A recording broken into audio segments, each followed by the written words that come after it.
le ministre de l'économie sociale et solidaire, Monsieur le ministre des Finances, Monsieur le ministre du Travail, ainsi que vos collaborateurs, je vous salue.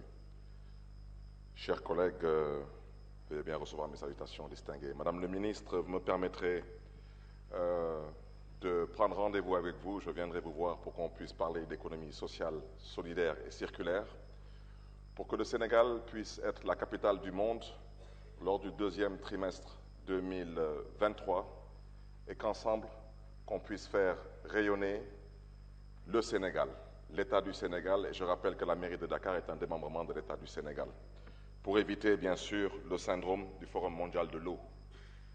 Mais, chers collègues, vous me permettrez de mettre l'accent sur ce qu'on a envie de créer ici, au sein de cet hémicycle, comme étant une actualité. Madame le ministre, après vous avoir salué respectueusement, vous me permettrez de surtout saluer votre élégance, votre courtoisie, en espérant que les couleurs nationales que vous portez sur vous brilleront demain et brilleront encore jusqu'à la fin de la Coupe du Monde.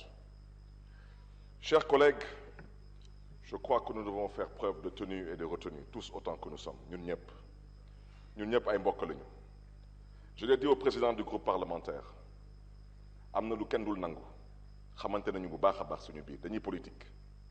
Fii yàgg nañ fi taxaw. Je ne suis pas à mon premier mandat de député. Fekk naa fii ñu doo député di ko dëri ci biti kenn mësu fi bouger. Big Maam Jaara Fam bañ koy dumu fii suma kër laa toog di seetaan kenn waxut.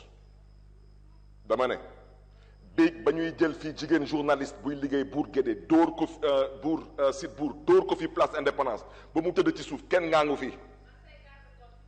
Dama ne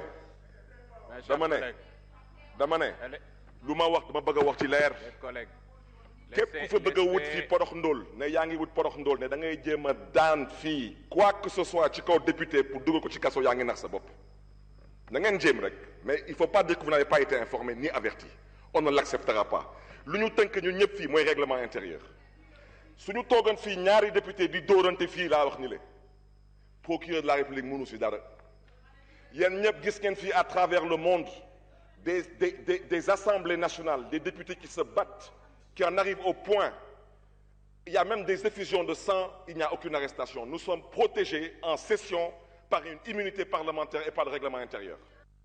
Maintenant nag c'est très simple comme waxu violence ngeen di wax dama ne du ngeen nekk ci dëkk bi di rey ay ñoom François Mancabou taxaw fii di wax ay waxu violence dama ne du ngeen taxaw fii di rey Fulbert Sambou taxaw fii di wax ay waxu violence dama ne du ngeen fii rey 14 morts taxaw fii di wax ay waxu violence dama ne du ngeen taxaw fii tey su leen neexee mën ngeen wax y a pas de problème ñun ay nit lañu man hôpital principal laa jóge demoon seeti Fatou Gueye jaar fu notre honorable collègue nekk j'ai demandé ces nouvelles pour ne pas la déranger sur les vidéos tout le monde a vu ce qui s'est passé tout le monde on a certes vu un député descendre ici aller mettre une claque à un autre collègue député ce n'est pas une première mais tout le monde sait c'est quoi une arme député bu fi dugg jël ce qu'on considère comme étant une arme jëmale ko ci beneen député on considère effectivement que le procureur de la République peut s'autosaisir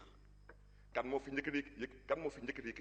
yëkkati fi chaise arme la parce que chaise wala marteau mën naa ko jël dóor ko doomu aadama gaañ ko kan moo fi yëkkati chaise du benn yoon mais ñaari yoon ci vidéo bi vous êtes de la presse ouvrez vos yeux et exploitez l'information de façon objective et de façon constructive.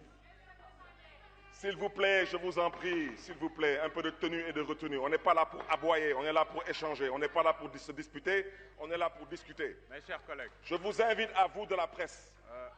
Je vous invite à vous de la presse. Je le dis, je le répète, je vous invite à revoir les vidéos. S'il vous plaît, vous arrêtez le chronomètre, s'il vous plaît, président de séance. C'est bloqué. Merci. Mes chers collègues, je rappelle que la parole est libre, le débat est libre. Chacun peut...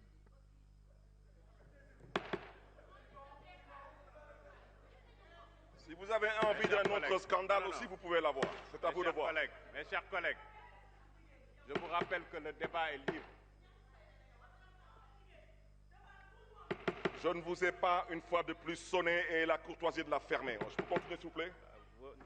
Non, je termine. Mes chers collègues, le débat est libre. Je vous rappelle l'article 68.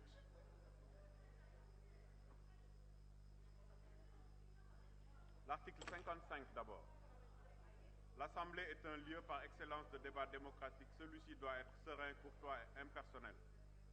Toute attaque personnelle, toute manifestation ou interruption troublant l'ordre et toute interpellation de collègue à collègue sont interdites. Deuxièmement, article 68. Aucun membre de l'Assemblée ne peut intervenir qu'après avoir demandé la parole au président et l'avoir obtenu, même s'il est exceptionnellement autorisé par un orateur à interrompre. Je vous demande de respecter le règlement intérieur. Honorable député, vous pouvez continuer. Je vous remercie.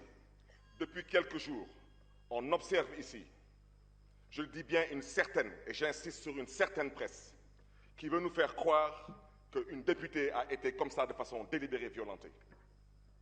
Est-ce que c'est la première fois que des députés, je prends ici le président du groupe parlementaire Wallou à témoin, l'un des plus expérimentés dans cette Assemblée. Est-ce que c'est la première fois qu'il y a des actes de violence ici? Ce n'est pas la première fois. Est-ce qu'il y a des poursuites judiciaires? Aucune poursuite judiciaire, parce que le règlement intérieur est clair. On ne peut poursuivre aucun député pendant une session. Wax ji mooy lan ñu fi bëgg a wut porox ndóol. Il cherche à domestiquer cette Assemblée, particulièrement cette opposition, on ne l'acceptera pas. Il cherche à aplatir cette opposition, on ne l'acceptera pas. Ñun dañu xeex ba egsi fii. Dañu xeex raak ba dugg si fii. Lan nañu gisul, lan nañu déggul, lan nañu dundul. Nous avons été, soi-disant, éliminés avec notre liste nationale. Nous avons, soi-disant, été, encore une fois de plus, été des... Est-ce qu'on peut arrêter ça, s'il vous plaît? Est-ce que vous pouvez m'arrêter ça, s'il vous plaît? Honorable. Vous m'arrêtez d'abord ce bordel d'abord. Après, on continue.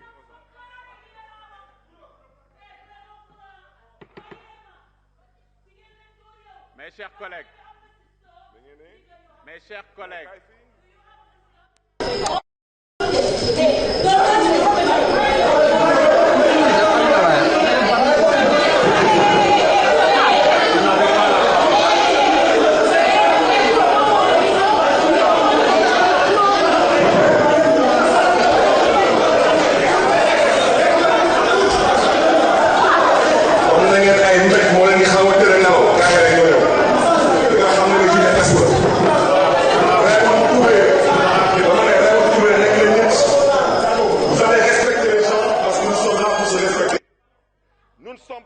nous n'accepterons pas d'être apprivoisés.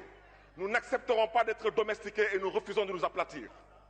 L'injustice qu'il y a dans cette Assemblée nationale, nous ne l'accepterons pas. Et que personne vienne s'ériger en donneur de leçons de morale pour nous dire comment nous devons nous comporter. Nous exprimons toute notre compassion à notre collègue qui a été violenté. Je le répète une fois de plus. Regardez la vidéo objectivement et commentez-la. Le procureur de la République n'a absolument pas à se mêler de cette histoire. Il n'a qu'à aller s'occuper de l'histoire de François Mancabou, de l'histoire de Fulbert Sambou, de l'histoire de tous les assassinats qui ont été commis dans ce pays. C'est de ça qu'il s'agit. Aujourd'hui, je le répète, une arme, une chaise est une arme. Une gifle n'est pas une arme. Que le procureur de la République fasse preuve de tenue et de retenue. Mais à ce titre aussi, ñu ngi masawu képp kuy jigéen parce que jigéen ñu jur jigéen na jur suñu ay doom wante dama ne nañu ànd ak dal gis ngeen lii mbokk yi lii yëpp ay jeex ci nettali lay mujjee nañu góorgóorlu ba nettali bi rafet maa ngi jóglu tamit askanu Sénégal bu baax a baax monsieur le président je vous remercie.